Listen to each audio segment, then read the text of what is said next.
नमस्कार, आप देख रहे हैं सी न्यूज भारत। मैं हूं आपके साथ स्नेहा सिंह। वक्त हो गया है न्यूज बुलेटिन का। इस बुलेटिन में बिहार में किसका वीडियो हो रहा है वायरल, बुलंदशहर में कौन सी घटना का सनसनीखेज हुआ खुलासा और हमीरपुर में दबंगों ने पति को क्यों मारी गोली, ऐसी तमाम खबरों पर विस्तार से करेंगे चर्चा। तो चलिए शुरू करते हैं खबरों का सिलसिला।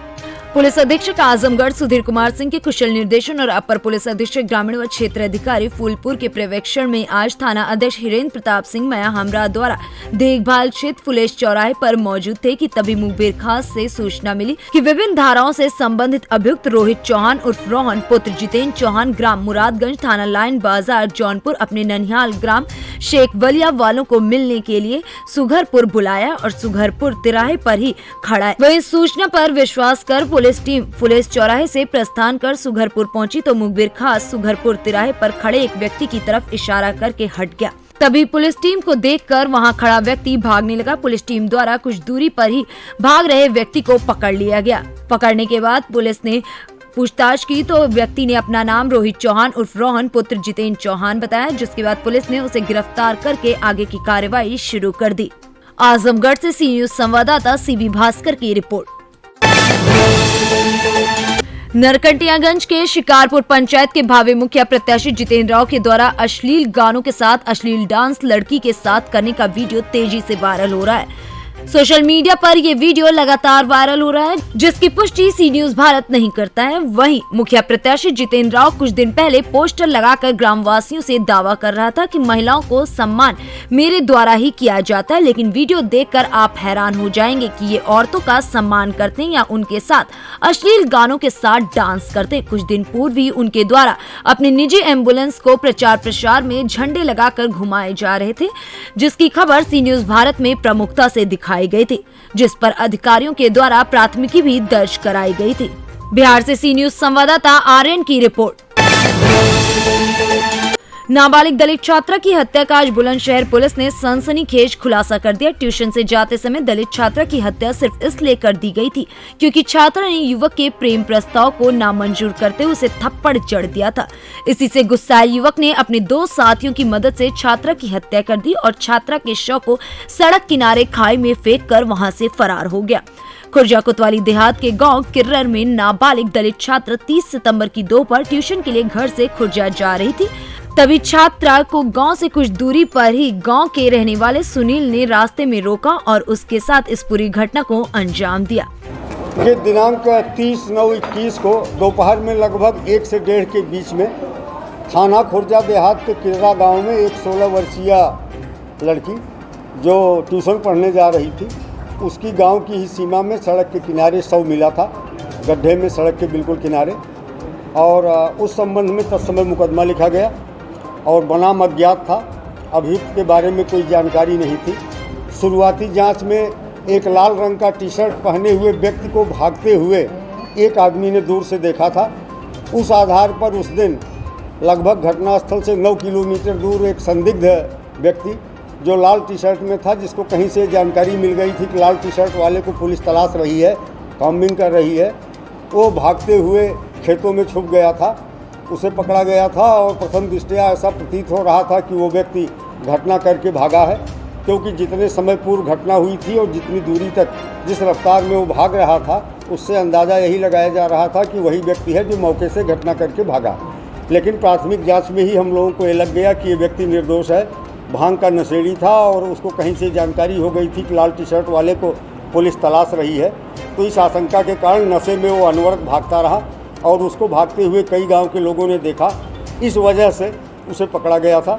लेकिन हम लोग किसी भी परिस्थिति में किसी निर्दोष व्यक्ति को इतने गंभीर अपराध में जेल नहीं जाने देना था, इसलिए उसे जेल नहीं भेजा गया, उसे होल्ड कर लिया गया। और हमारी स्वाट टीम सुधीर त्यागी इंस्पेक्टर और अखिलेश गौड़ के नेतृत्व में लगातार प्रयास करती रही। इस प्रयास के क्रम में ये 3 अभियुक्त गिरफ्तार किए गए हैं जो उसी गाँव के हैं। इनमें से एक लड़का सुनील जो अनुसूचित जाति का है, यह उस लड़की के घर के बगल में ही रहता है। इसका पहले से हल्का अफेयर उस लड़की के साथ था, लेकिन बीच में वो टूट गया था। अपने 2 अन्य साथियों, एक पवन है, तीसरा बाल अपचारी है, इसलिए उसका नाम लेना उचित नहीं है। इन तीनों के साथ हाईवे पे खड़े होकर के लड़की के आने का इंतज़ार कर रहे थे और जब लड़की गांव से चलती हुई दिखाई पड़ी तो ये हाईवे से नीचे उतर करके और रास्ते में पहुँचे। इनमें से इनका एक साथी लगभग 20 मीटर आगे चला गया, दूसरा 20 मीटर पीछे था। इस उद्देश्य से आगे पीछे थे कि अगर कोई आता हुआ दिखाई पड़े तो सूचित कर सके। इस मुख्य अभियुक्त सुनील ने लड़की को प्रपोज किया, लड़की ने इसे थप्पड़ मारा। इसके बाद दोनों में मारपीट शुरू हो गई।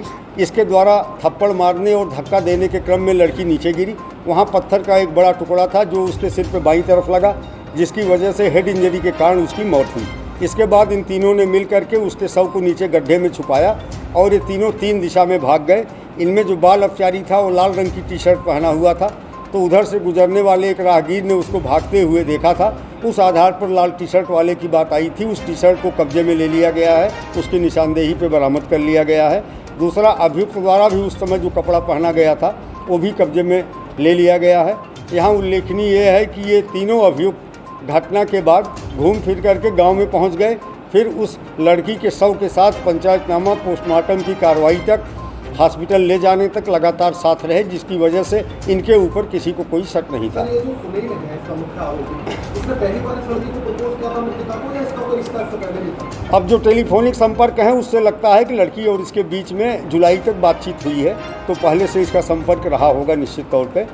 और इसमें महत्वपूर्ण बात यही है जो कि ये लगातार घटना के बाद से ही जो पीड़िता मृतका थी उसके परिवारीजनों के साथ लगातार लगे रहे और किसी को भी इनके ऊपर शक नहीं था। लेकिन बहुत ही निष्ठापूर्वक प्रयास करते हुए हमारी स्वास्थ्य टीम ने अभियोग का अनावरण किया, इनकी गिरफ्तारी की। मर्डर के पीछे मोटिव क्या था, क्यों हत्या कर दी गई? देखिए, जो प्रथम दृष्टया लग रहा कि कोई बहुत मोटिव नहीं था, न मर्डर करने का इनका इरादा था, लेकिन उस मारपीट में लड़की के गिरने से चोट आई और उसकी डेथ हो गई।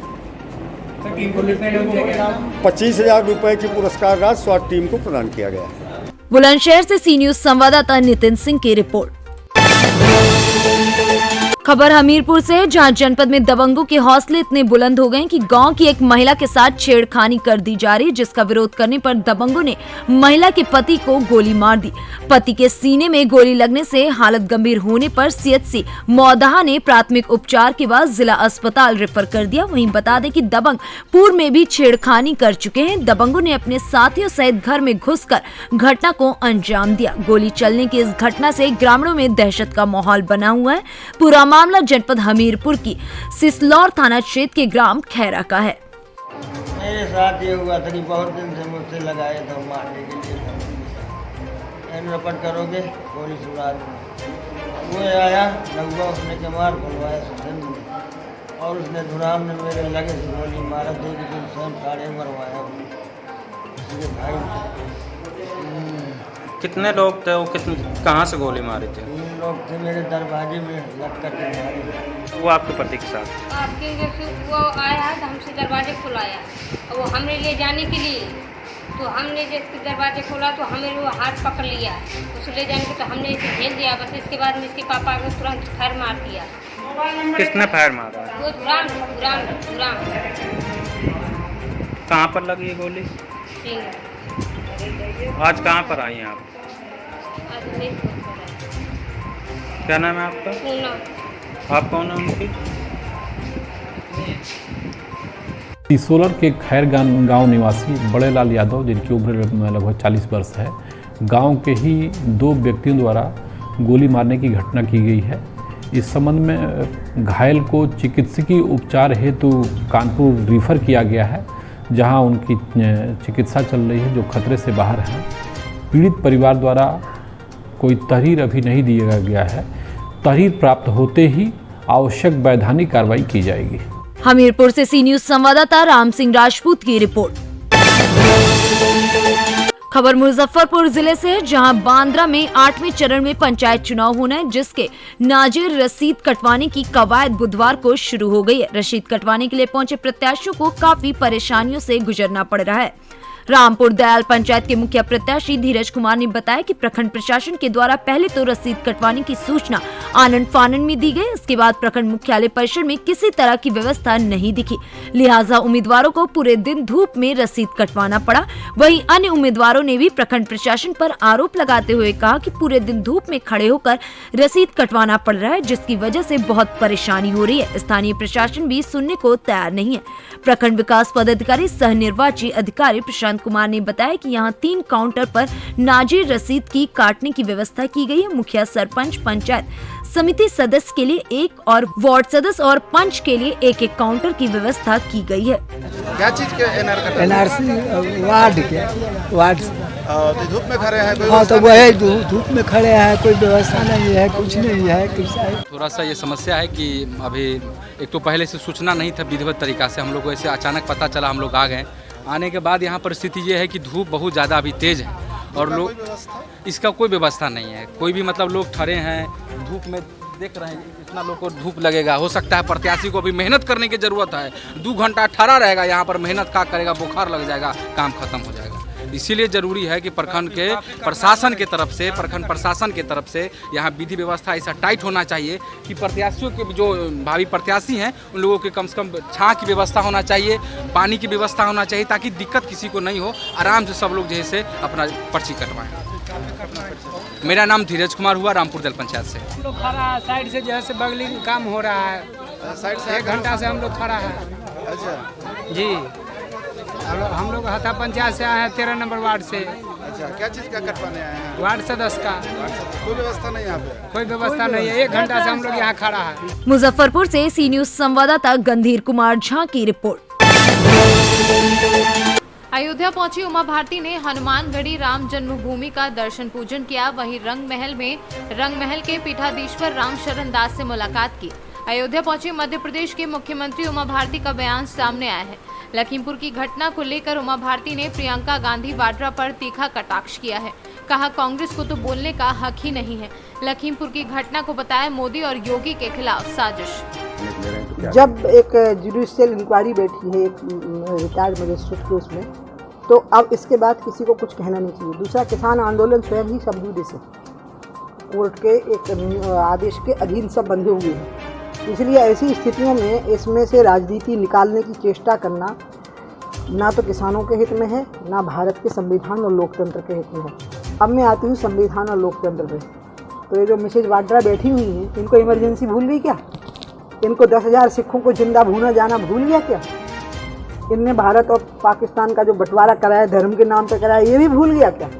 महात्मा गांधी की कृषि नीति जो थी कि देश कृषि आधारित आर्थिक प्रगति के रास्ते को पकड़े, उसको नेहरू जी ने पलट दिया, इसको भी भूल गए क्या? इसलिए कृषि, किसान, लोकतंत्र, संविधान, ये शब्द बोलने का अधिकार ही नहीं है कांग्रेस के लोगों को, पात्रता ही नहीं, बाकी कोई भी बोल सकता है। अच्छा, एक सवाल इसी से जुड़ा है, क्या आपको लगता है कि यूपी में विधानसभा चुनाव के पहले कोई ऐसी साजिश की जा रही है जिससे कुछ इस तरह की चीज़ें माहौल खराब हो जाए? साजिश तो लोकसभा से पहले भी होती है, जब से मोदी जी चुनाव लड़े हैं। 2014 से पहले भी हुई, 2019 से पहले भी हुई, यहाँ के विधानसभा चुनाव से पहले भी हुई, और इतनी प्रकार की साजिशें हुई, आप सब उसके गवाह हो। आपने ही तो दिखाया पूरी दुनिया को। मैं कहती हूँ कि सबसे ज़्यादा इंटॉलरेंस का शिकार अगर कोई पॉलिटिकल पार्टी हुई है तो बीजेपी हुई है, और सबसे ज़्यादा इंटॉलरेंस का शिकार अगर कोई हुआ है तो मोदी हुए हैं, योगी हुए हैं। हम सब घोर इंटॉलरेंस के शिकार हैं। हमारे प्रति जरा भी नरमी नहीं दिखाई जाती है। हमारी छोटी सी बात को तिल का ताड़ बना करके उछाला जाता है। पूरी कोशिश हो रही है कि हिंसा हो, दंगे हों, बेकसूर लोग मर जाएं और उनके खून की नदियां बहें, और उन खून की नदियों में नाव चला के कांग्रेस पार्टी के जैसे नेता और समाजवादी पार्टी के नेता नाव चला के सत्ता के सिंहासन तक पहुंचे। एक आखिरी सवाल है, वो आपसे जुड़ा हुआ है। जब राम मंदिर आंदोलन था, जहाँ से भारतीय फर्श से उसके अर्थ पहुँचे, तो वो राम मंदिर आंदोलन से जुड़े जितने भी बड़े नेता थे, उसमें एक आप भी हैं, ऐसे लोग राजनीति से अचानक क्यों? अच्छा, ओके। मैं या तो फर्श पर नहीं थी, और या मैं फर्श पे ही हूँ, और या मैं पहले भी अर्श पे थी और अभी भी अर्श पे ही हूँ। पहली बात है, मैं फर्श और अर्श दोनों से दूर हूँ, मैं ही हूँ, ठीक है।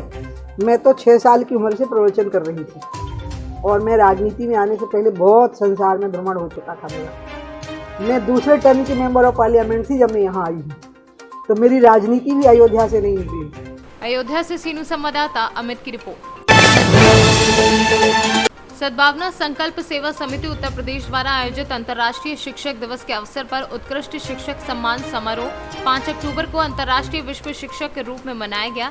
इसी दिन अध्यापकों को सामान्य रूप से और कतिपय कार्यरत एवं सेवानिवृत्त शिक्षकों को उनके विशेष योगदान के लिए सम्मानित किया। इसी क्रम में देवरिया के नगर पालिका सभागार में शैक्षणिक अभियान जिज्ञासा के तत्वाधान में उत्कृष्ट शिक्षकों का सम्मान समारोह किया गया। कार्यक्रम की शुरुआत नगर पालिका अध्यक्ष अलका सिंह, पूर्व प्रधानाचार्य शारदा मणि त्रिपाठी के द्वारा दीप प्रज्वलित करके किया गया। वहीं कार्यक्रम का संचालन रविकांत मणि त्रिपाठी ने किया। देवरिया से सीनू संवाददाता मोइन खान की रिपोर्ट। झांसी जनपद में पुलिस प्रशासन की कार्यवाही से अपराधियों में हड़कंप मचा है। कार्यवाही थाना प्रभारी उल्दन के नेतृत्व में भारी पुलिस बल के साथ ग्राम बिजना में संपत्ति कुर्क की कार्यवाही की गई। जिलाधिकारी झांसी के निर्देश अनुसार उप जिलाधिकारी टहरोली, पुलिस क्षेत्राधिकारी टहरोली के नेतृत्व में हल्का लेखपाल सहित भारी पुलिस बल के साथ मौके पर जाकर लगभग 20 लाख की अचल संपत्ति कुर्क की गई। साथ ही ग्रामवासियों को अवगत कराया कि उक्त संपत्ति सरकार के अधीन कर ली गई है। यदि उक्त संपत्ति के संबंध में किसी को कोई आपत्ति हो तो 3 माह भीतर अपनी आपत्ति दर्ज करा सकते हैं। उक्त संपत्ति कबूतरा जाति के लोगों द्वारा आपराधिक कार्यों में लिप्त रहते हुए अर्जित की गई थी और गौरी कबूतरा पति राजा कबूतरा की संपत्ति कुल 4 भूखंड सहित मकान कुर्क की कार्यवाही की गई है। सर, ये आज बिजना में कबूतरा डेरा पर ये आज कार्रवाई हो रही है, ये किस चीज़ की कार्रवाई हो रही है सर, किससे संबंधित है सर? देखो, ये माननीय मुख्यमंत्री जी का जो जीरो टॉलरेंस की नीति है अपराधियों और जो ये माफिया हैं उनके विरुद्ध, तो उसी के क्रम में माननीय वरिष्ठ पुलिस अधीक्षक झांसी महोदय के कुशल नेतृत्व पुलिस अधीक्षक नगर झांसी के मार्गदर्शन और उनके निर्देशन में ये कार्रवाई की जा रही है। गैंगस्टर एक्ट के कार्रवाई की गई है 14 के अंतर्गत, जिसमें एक गौरी कबूतरा वाइफ ऑफ राजा कबूतरा, इनके 4 कृषि भूखंड तथा 1 आवासीय भूखंड और 2 मोटरसाइकिल के कुर्क करने का माननीय जिलाधिकारी महोदय के यहाँ से आदेश हुआ था ये 20 तारीख का। उसी के अनुपालन में ये कुर्की की जा रही है। और अभी 2 मोटरसाइकिल उसकी कुर्की नहीं हो पाई क्योंकि अभी मौके पर मिली नहीं है। तो आज जो है 4 कृषि भूखंड और 1 आवासीय भूखंड का। जी सर, जो गौरी कबूतरा है ये क्या मिला क्या मौके पर? गौरी कबूतरा तो नहीं मिली, ये अभी कहीं बाहर की हुई, शायद झांसी उनकी लड़कियों ने बताया कि झांसी की हुई है। और इनकी जो संपत्ति है ये अपराध से अर्जित संपत्ति है और ये धारा 14(1) सामाजिक क्रियाकलाप अवैधानिक क्रियाकलाप और निवारण में जो एक्ट है उसके अंतर्गत लगभग 40 लाख की। झांसी से सीनू संवाददाता धीरेन्द्र सोनी की रिपोर्ट। जिलाधिकारी शीर्षित कपिल अशोक ने बुधवार को सुगौली पहुंचकर कई जगहों पर फसल की हुई क्षति का जायजा लिया। इस दौरान उन्होंने स्थानीय अधिकारियों से आवश्यक जानकारी ली। उन्होंने कहा कि 1 अक्टूबर से 3 अक्टूबर तक हुई अतिवृष्टि से हुई फसल की क्षति का आंकलन किया जा रहा है, जबकि पूर्व में जून, जुलाई व अगस्त माह में फसल क्षति का जायजा लिया गया था। क्षेत्र में बाढ़ भी आ गई थी। जिले में करीब 40,000 हेक्टेयर भूमि में अतिवृष्टि से किसान फसल की रोपनी नहीं कर पाए थे। बाढ़ से करीब 30,000 हेक्टेयर भूमि में फसल का नुकसान हुआ था। सरकार को इसकी रिपोर्ट की गई थी। करीब 7,000 हेक्टेयर में लगी गन्ना फसल की क्षति हुई थी। मुख्यमंत्री के निर्देश पर पुनः एक बार फसल क्षति का आकलन किया जा रहा है। 1 अक्टूबर, 2 अक्टूबर, 3 अक्टूबर में जो है यहाँ पे बारिश हुई थी, मोर देन 160 mm बारिश हुई थी। तो उसी के आकलन के लिए हम यहाँ पे आए हैं। फसल क्षति का आकलन मेजरली हमको करना है। आप अगर देखेंगे तो ऑलरेडी जो है हमने एक सर्वे किया था, जो फेज़ 1 की जो बारिश हुई थी जून, जुलाई, फेज़ 2 अगस्त में जो बारिश हुई थी जिससे बाढ़ भी आया था, तो उसके बाद जो है आकलन जो हमने किया था लगभग 40,000 हेक्टेयर एरिया जो है पूर्वी चंपारण जिले का जो फैली लैंड, परती लैंड हुआ, जो लोग सोइंग नहीं कर पाए, रोपनी नहीं कर पाए अति वृष्टि के, अति वर्षापात के कारण और इस बाढ़ के कारण जो है बहुत सारे लोगों की फसल क्षति हुई। वो भी लगभग 30,000 हेक्टेयर के करीब एरिया है। तो टोटल 40,000 हेक्टेयर हमारा एरिया था कि जहाँ पे ये फसल क्षति हमने रिपोर्ट की गई थी। उसमें गन्ना का भी लगभग 7,000 हेक्टेयर एरिया जो है फसल क्षति हुई है। तो अभी जो ये 160 mm बारिश हुई थी उसको जो है माननीय मुख्यमंत्री जी के निर्देश के आलोक में यहाँ पे समीक्षा करने के लिए आया है। जस्ट एक विजुअल जो क्या चीज़ें हैं धरातल पे, वो भी हमको देखना था। तो फिर से एक बार असेसमेंट हम करेंगे और नए एरिया जो है परती लैंड के हो या फसल क्षति के हो, उसका हम समीक्षा यहाँ पे कर। मोतिहारी से सीनू संवाददाता वीरेंद्र कुमार गुप्ता की रिपोर्ट। शाहजहांपुर के बड़ा क्षेत्र के नानकपुरी गुरुद्वारा में आए सपा के राष्ट्रीय अध्यक्ष अखिलेश यादव ने भाषण की शुरुआत यूपी के सीएम अखिलेश यादव पर निशाना साधा। उन्होंने कहा कि धरती पर बैठे हुए लोग योगी नहीं हैं, जिन्होंने गीता पढ़ी कि गुरु ग्रंथ साहिब पढ़ा होगा। उसमें लिखा है कि जो दूसरे का दुख समझे, मोह माया से दूर रहे, वह योगी है। माया के बीच में रहने वाला योगी नहीं हो सकता। जो दूसरों के दुख को अपना समझे, वो योगी होता है। इसलिए हमारा योगी मुख्यमंत्री अन्याय करता है, न्याय नहीं करता, ये योगी नहीं हो सकता। समाजवादी पार्टी के राष्ट्रीय अध्यक्ष और पूर्व मुख्यमंत्री अखिलेश यादव का हेलीकॉप्टर लगभग 12 बजे बड़ा क्षेत्र के नानकपुरी गुरुद्वारा के पास मैदान में उतरा, जहां से उनका काफिला गाड़ियों से गुरुद्वारा पहुंचा, जहां गुरुद्वारा में संगत पर मत्था टेक कर आशीष लेकर उन्होंने जनसभा को संबोधित किया। शाहजहांपुर से सीनू संवाददाता तबरेज आलम की रिपोर्ट। लखीमपुर में हुए नरसंहार एवं अनैतिक तरीके से कांग्रेस महासचिव प्रियंका गांधी की गिरफ्तारी के विरोध में जनपद झांसी के तहसील मऊरानीपुर प्रांगण में आज लगातार दूसरे दिन न्याय के लिए गांधीवादी तरीके से सत्याग्रह किया जा रहा था। उसी समय भाजपा सरकार द्वारा पुलिस भेजकर तहसील प्रांगण से गिरफ्तार करके ले जाया गया। लखीमपुर खीरी में हुए नरसंहार एवं हमारी आदरणीय नेता प्रियंका गांधी जी को अनैतिक रूप से भाजपा सरकार ने गिरफ्तार किया, जो सरासर अन्याय है। ऐसा नहीं होना चाहिए। विगत दिनों लखीमपुर में हजारों किसान लोकतांत्रिक तरीके से आंदोलन कर रहे थे अपनी मांग मनवाने के लिए। वहीं लखीमपुर में केंद्रीय मंत्री के पुत्र ने आंदोलन कर रहे किसानों पर गाड़ियां चढ़ा दी, जिससे लगभग 10 किसान शहीद हो गए। और जब उनसे मिलने हमारी नेता आदरणीय प्रियंका गांधी जी जा रही थी, तो तानाशाह सरकार, योगी सरकार ने उनको अनैतिक रूप से गिरफ्तार किया और लगातार 3 दिनों से उनको अस्थायी जेल में रखा गया है, जो सरासर लोकतंत्र की हत्या है। क्या इस संविधान में पीड़ित किसानों के परिजनों से मिलना क्या अन्याय है? अगर अन्याय है तो ये अन्याय हम लोग करेंगे। आज हम लोग किसानों के परिजनों को न्याय और दोषियों को जेल भेजने के संबंध में लगातार 2 दिन से जनपद झांसी की तहसील मऊरानीपुर में सत्याग्रह कर रहे थे गांधीवादी तरीके से। आज योगी सरकार की तानाशाह पुलिस ने हमको सत्याग्रह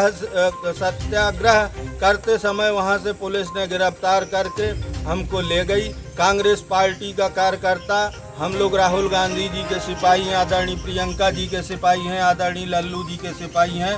हम लोग सरकार से डरने वाले नहीं और लोकतांत्रिक तरीके से, गांधीवादी तरीके से किसानों को न्याय दिलाने के लिए सड़क से लेकर सदन तक आंदोलन करेंगे। आज हमारे साथ हमारे कांग्रेस के कई कार्यकर्ता, जिला सचिव सुरेश नगाई जी, नगर अध्यक्ष जगदीश वर्मा जी, प्यारेलाल बेधड़क जी, पिछड़ा वर्ग जिला अध्यक्ष आदरणीय लोकेंद्र सिंह सहित हमारे नंदराम सिंह, हनीफ मलिक जी सहित कई कार्यकर्ताओं को पुलिस ने गिरफ्तार कर लिया है, जो अन्याय है। हम लोग गिरफ्तार होंगे, जेल जाएंगे, लेकिन फिर भी हम किसानों को न्याय दिलाने के लिए निरंतर संघर्ष करेंगे। जय जवान जय किसान, प्रियंका गांधी जिंदाबाद, प्रियंका गांधी जिंदाबाद। ब्यूरो रिपोर्ट, सी न्यूज़। झांसी में आज राजकीय इंटर कॉलेज में आज़ादी के अमृत महोत्सव के क्रम में छात्र छात्राओं द्वारा पोस्टर मेकिंग एवं वाद विवाद प्रतियोगिता का आयोजन जिला क्षयरोग नियंत्रण केंद्र झांसी द्वारा आयोजित किया गया, जिसमें कार्यक्रम की अध्यक्षता प्राचार्य प्रदीप कुमार मौर्य, संचालन प्रवक्ता राहुल और मुख्य अतिथि जिला क्षयरोग अधिकारी डॉक्टर वेद प्रकाश जी ने छात्र छात्राओं को स्मृति चिन्ह एवं प्रमाण पत्र देकर की। आशीष अग्रवाल, डिस्ट्रिक्ट पीपीएम कोऑर्डिनेटर। आज क्या कार्यक्रम था आपका? ये हम लोगों ने राष्ट्रीय जीआईसी राजकीय इंटर कॉलेज में पोस्टर मेकिंग और वाद विवाद प्रतियोगिता का आयोजन किया है। इसकी थीम थी टीबी HIV। इससे क्या संदेश देना चाहते बच्चों को? इससे संदेश ये देना चाहते हैं कि समाज में टीबी HIV के रूप में जो भ्रांतियाँ फैली हुई हैं, उसकी जागरूकता के लिए हमने ये रखा है कि ये बीमारी इलाज, सही इलाज और समय पर इलाज लेने से ठीक हो सकता है। इसमें कितने बच्चों ने भाग लिया? इस प्रतियोगिता में 50 बच्चों ने भाग किया।